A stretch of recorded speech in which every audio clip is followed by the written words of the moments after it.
Welcome to the podcast of School Beyond Limitations. In this podcast, you will learn how to guide your child through their school life with the intention to help them find their unique essence that will allow your daughter, your son to live a fulfilled and meaningful life.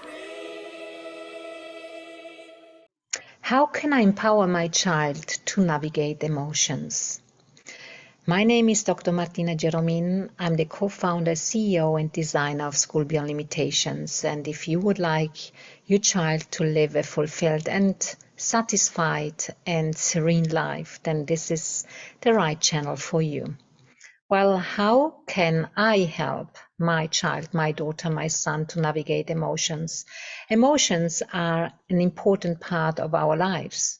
And every one of us, and so also our children, undergo an experience of diverse emotions.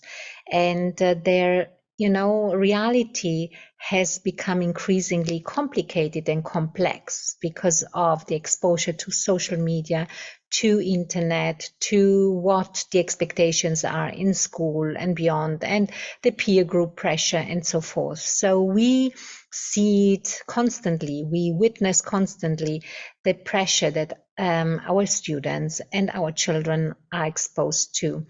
And I think that that was the same also in the past, but now we are becoming more aware of it. And due to the fact that it's more and more out there in the online world, also on media also, and the understanding that emotions are basically part of being a human, we become more aware of it. And that's basically also the first step that we may want to undertake, when we want to support our children with their emotions. If we allow them to identify their emotions, if we just allow them to look at emotions from a non-judgmental point of view, from an understanding, talk to me about how you feel. I would like to understand what the feeling is, and by not labeling the feeling as this is a good feeling or this is a bad feeling, by just understanding what it does with our brain, with our body, when I feel sad and when I feel very happy, when I feel disappointed, when I feel frustrated, and letting them experience that by making them understand that, it's completely normal, that life offers a variety of different emotions, that emotions are not bad or good, but emotions are there to tell yourself what kind of impression of impact a specific experience has on you. So it's important for our children that they are able to understand in the first place their emotions, to talk to us about their emotions, that they don't have to hide them away, that they can appreciate them, work with them, allow them to be there. And if it's an emotion that makes them feel kind of down, then look at them and allow them to just go through them by breathing, by using breathing techniques, by using mindfulness exercises, by using moments of silence, by allowing them to express their feelings.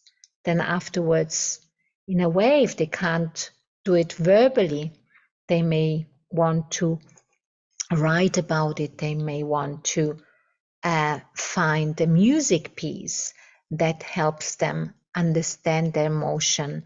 They may be able, through the selection and choice of a music piece, to get over it. And then they realize that emotion is kind of developing, that it's not there and will stay there forever, that it comes and goes, and this is a cycle. And when they become and start to be aware of that cycle, then the emotions do not take this, seriousness with them, especially if it's an emotion where they do not feel that well.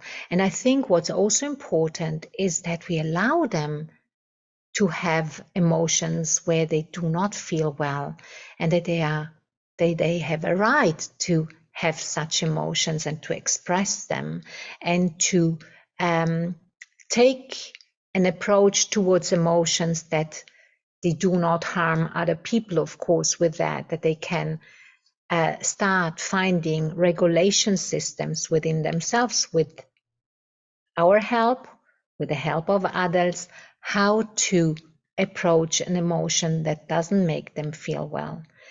For instance, we had a student who could not, at all show their emotions to other people. They were always quiet. And during the mentoring sessions and in collaboration with the parents, we slowly but surely, step by step, we took the student towards just allowing to be there. It's okay. And emotions may have to become, expressed, because if I don't express them, then they will be pushed away. And pushing emotions away, as we know also from human design, for many, many, many people, the emotional center is the key center for decision-making processes. So I need to listen, I need to be aware what my emotion tells me to do. And if I have a conscious approach, if I listen carefully to my emotion, then I do not push it away. So with this specific child, we step by step, we took him to open up, to talk about his previous experiences. So he became aware of the fact that he actually killed his, so to speak, his emotions. He didn't want to talk about them anymore because they made him feel so bad, and they made him remember, all the very, very difficult experiences he went through, because he was bullied in school. He was also not taken seriously by his teachers. His teachers basically put him in isolation because he wouldn't talk, because he wouldn't respond to what was required from him to do. So in a very, very gentle process of mentoring, of opening up this space, of making him aware that emotions are a compass, so to speak, for us, what we experience, how we experience things, and what we can do about them, and in which direction we can move forward, then in that specific moment, the student opened up and started to talk again, started to realize that emotions are part of him being a human, are helping him basically to guide himself through the experience of life.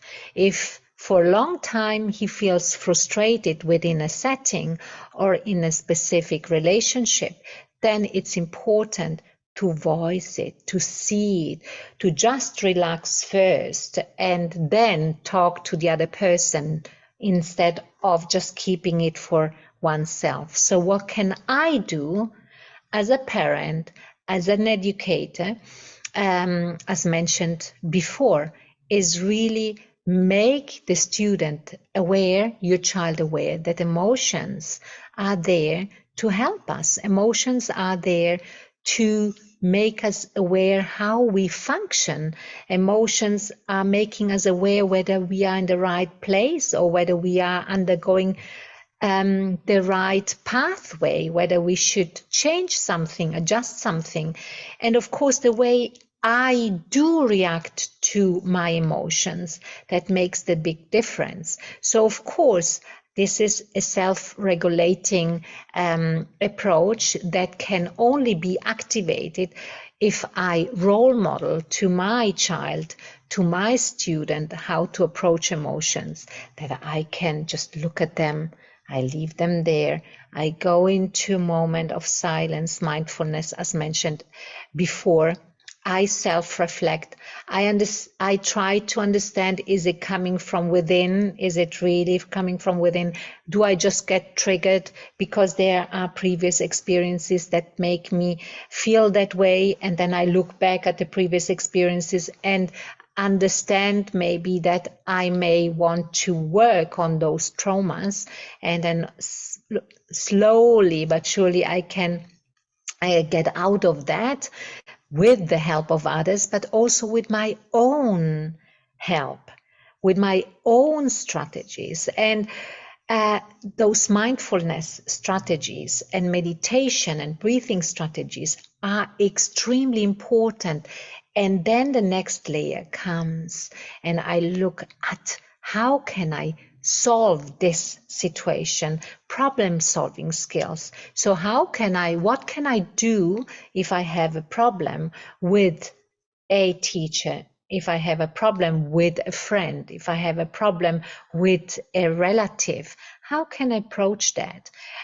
What can I do? How can I talk to that person without, of course, offending that person, so that I show my child that there are boundaries for myself, in the sense that I need to respect myself in the first place, and also the other at the same time as well. And if there are clear, healthy boundaries, and I understand that it's all based on values such as respect, such as understanding, such as love, then everything is possible. And out of that, this is emotional intelligence education. Out of that, I can also promote resilience. I can show my child, my daughter, my son, that emotions may go up and down, but I can, if I, look at them very consciously, if I work with them very consciously, I build up resilience, and I do not despair, if something bad happens to me, because I'm on a consolidated and strong, I built on a strong foundation that helps me move forward, and that allows me to look at life from a constructive and life accepting point of view, where there is no judgment, where this is just all part of the human experience. And of course, there are moments where we may need to ask for further professional help, and then we bring that in. But I'm a firm believer, and we have lots of evidence. As I mentioned before, this student who really overcame this blockage of killing his emotions completely away, pushing them away, just started to open up in such a way that he then decided to see in the other person not anymore an enemy, but a like-minded person who is undergoing similar waves, and who is there to, mirror himself at which level of consciousness he is all about. And this is what we are doing at School Beyond Limitations. It is, and this is what I would like to say also to parents, it's not happening from one day to the next day. It's a process. It's an organic process.